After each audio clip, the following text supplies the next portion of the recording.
नमो नमः। आप सभी का मल्टी चॉइस एकेडमी में हार्दिक स्वागत है।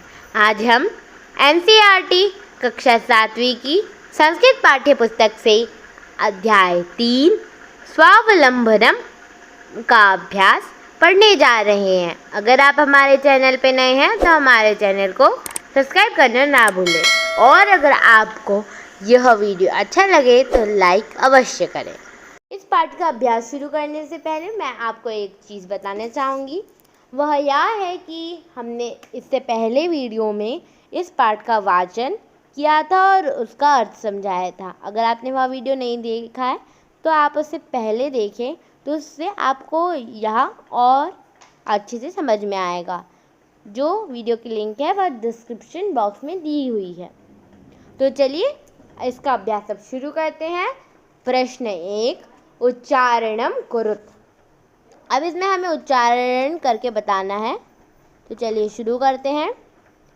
मैं अब इसके साथ साथ आपको उच्चारण भी करती जाऊंगी और आपको बताती भी जाऊंगी कि उस शब्द का अर्थ क्या है। तो चलिए शुरू करते हैं। विंशति। विंशति का अर्थ होता है 20।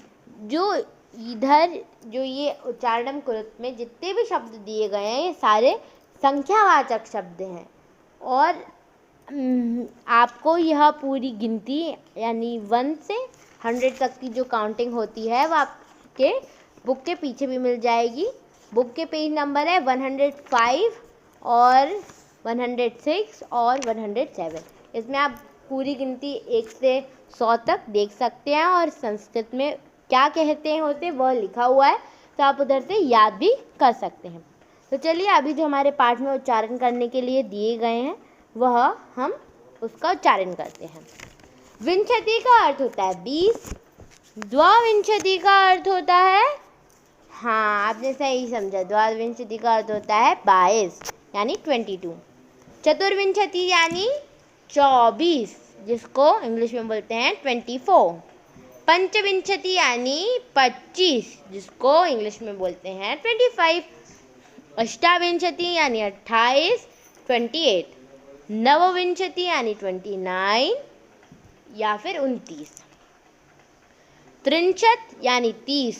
द्वात्रिंशत यानी 32 यानी 32। त्रयोत्रिंशत यानी 33। चतुर्त्रिंशत यानी 34। अष्टात्रिंशत यानी 38। नवत्रिंशत यानी 39। चत्वारिंशत यानी 40 40।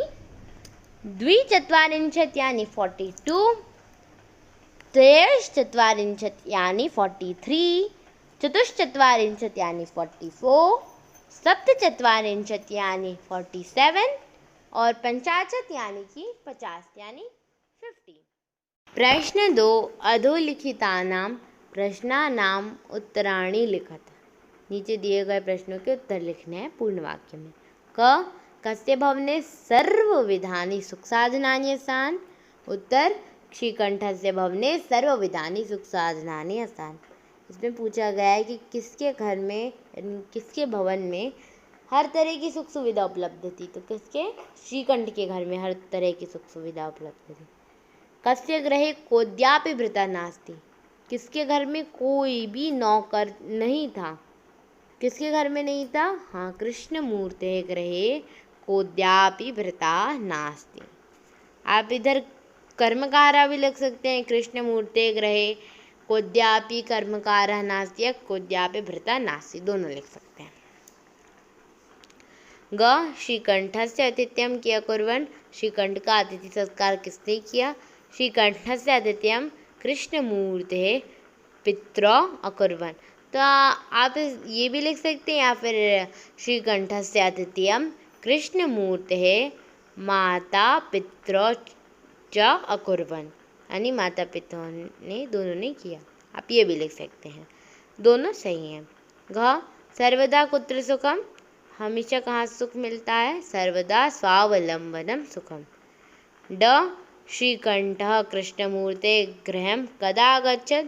जो श्रीकंठ था वो कृष्णमूर्ति के घर कब गया था, कितने बजे गया था। श्रीकंठः कृष्णमूर्ते गृहं प्रातः नववादने अगच्छत्। श्रीकंठा कृष्णमूर्ति के घर सुबह 9 बजे गया था। च कृष्णमूर्तेः कति कर्मकाराः सन्ति। कृष्णमूर्ति के कितने नौकर थे। कृष्णमूर्तेः अष्टौ कर्मकाराः सन्ति। कृष्णमूर्ति के 8 नौकर थे। अब आप इधर कंफ्यूज ना हो, तो इसलिए मैं आपको एक चीज़ समझा देती हूँ कि जैसे अभी ये दूसरा क्वेश्चन था कि किसके घर में कोई भी नौकर नहीं था, तो यह भी सही है और ये जो भी लास्ट क्वेश्चन है यह भी सही है। वो कैसे? क्योंकि जो 2 मित्र थे, एक अमीर था और एक साधारण था, ना गरीब था ना अमीर था, जो आप समझते ही हैं। अब जो अमीर मित्र था उसके घर में आप अगर वो अमीर है तो आप जानते ही नौकर चाकर होना निश्चित है, नौकर चाकर होंगे ही। लेकिन जो साधारण लोग होते हैं उनके घर में नौकर होते हैं क्या? नहीं होते हैं। तो आप यही समझिए कि जो कृष्ण मूर्ति था उसके वो नौकर 8 नौकर जो बता रहे हैं 8 नौकर थे, वो 8 नौकर पाठ में बताए गए हैं। वो 8 नौकर उसने बताए थे, उसके 2 हाथ, 2 पैर, 2 कान, 1 नाक और 1 मुंह है। ना कि आप जो इंसान समझ जाए कि वो इंसान नौकर है। तो आप इसमें कंफ्यूज मत होइएगा कि अरे इसमें भी लिखा है कि इसके नौकर बताओ कितने हैं, तो आप इसमें कंफ्यूज मत होइएगा। तो चलिए आगे बढ़ते हैं। प्रश्न 3, चित्राणि गणयित्वा तथा संख्यावाचक शब्दम लिखत। तो हमें यहाँ पे चित्र दिए गए हैं, हमें उनकी गणना करनी यानी गिनना है कितने हैं, और फिर उसको संख्यावाचक शब्द में लिखना है, यानी संस्कृत में उसको कैसे बोलते हैं, उस नंबर को कैसे उच्चारण है उसका कैसे लिखते हैं वो बताना है। तो चलिए शुरू करते हैं। सबसे पहले मटके दिए गए हैं तो इनको गिनते हैं। ये हुआ 1 2 3 4 5 6, 1 2 3, इधर फिर से गिनेंगे तो ये हो गया 6 × 3 = कितना हुआ 80, यानी 18 मटके। ऐसे निकाल सकते हैं, तो आप पूरा गिन लीजिए। ऊपर 6 थे, ये हुआ 7, ये 8 9 10 11 12, ये 13 14 15 16 17 18, ये होगा पूरे 18। तो देखिए 18 आ गए। ऐसे भी आप कर सकते हैं। हाँ, लेकिन ये आप ऐसे हर किसी में नहीं अपना सकते। ये आप इसमें तो अपना सकते हैं, लेकिन मान लीजिए मैं आपको एक बता रही हूँ कि आपको मैं जो बिंदुयाँ बना रही हूँ इनकी गणना करनी है। ये तो समझ में आ रहा है कि ये 5 है, लेकिन अब ऐसे गिनेंगे आप 1 2 3, फिर इसको गिन लेंगे 1 2 2 3 6, तो आपने यहाँ पे 6 बता दिया, तो ये गलत हो जाएगा। इस जो मैंने आपको अभी बताया, ये जो आप जिससे कर सकते हैं, इसके लिए आपको क्या चाहिए कि जो रो होती है, रो का मतलब क्या होता है, ये जो एक रो होती है इसमें बराबर होने चाहिए। तो ये सब बराबर है, इसलिए अपन ऐसे कर सकते हैं, नहीं तो नहीं कर सकते। तो ये हो गया 18, ये अपन को पता चल गया। अब ये जो आम है ये कितने हैं? 18 को संस्कृत में बोलते हैं अष्टादश। अब चलिए अगले पे पढ़ते हैं आम की तरफ। आम होंगे 1 2 3 4 5 6, और ये हुआ 7, 1 2 3, ये हो गए पूरे 21। 21 को संस्कृत में बोलते हैं एक विंशति। अब आगे बढ़ते हैं। अब ये गेंद दी गई है, इनकी भी गणना करते हैं। 1 2 3 4 5, 1 2 3, 5 3 होता है 15। 15 को संस्कृत में पंचदश बोलते हैं, तो आप पंचदश लिख देंगे। अब इन जो कैंडल है इनकी 1 2 3 4 5 6 7 8 9 10 11 12, ये 12 है। 1 2 3, ये 3। 12 3 कितना होता है? 12 3 होता है 36। 36 को संस्कृत में बोलते हैं षट्त्रिंशत्। षट्त्रिंशत् यानी 36, तो आप षट्त्रिंशत् लिख देंगे।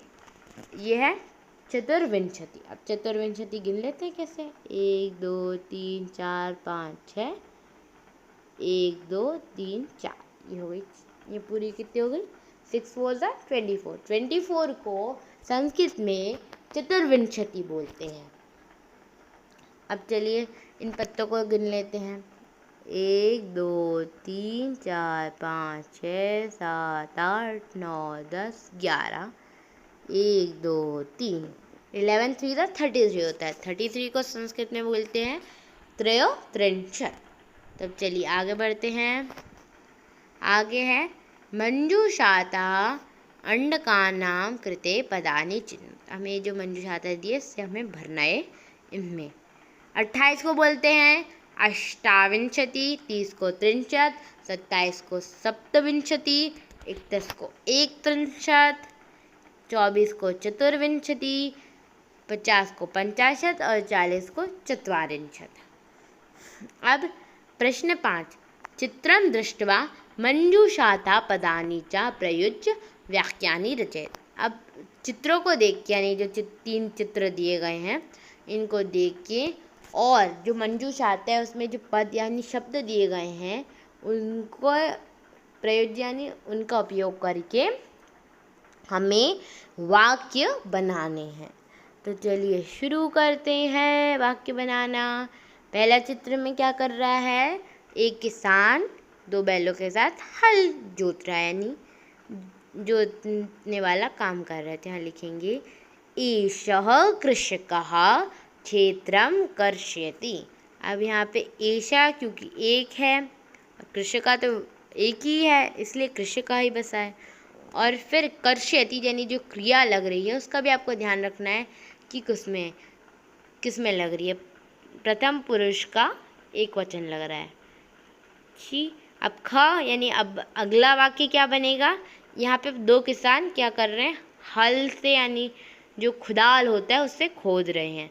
यहाँ पे लिखेंगे एतौ कृषको खनन कार्यम कुरुतः।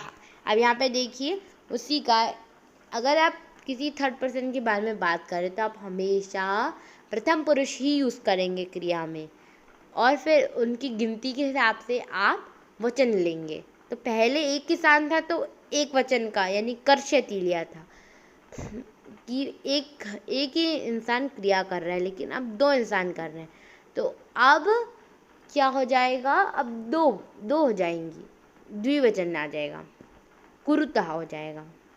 एतौ कृषको खनन कार्यम कुरुतः।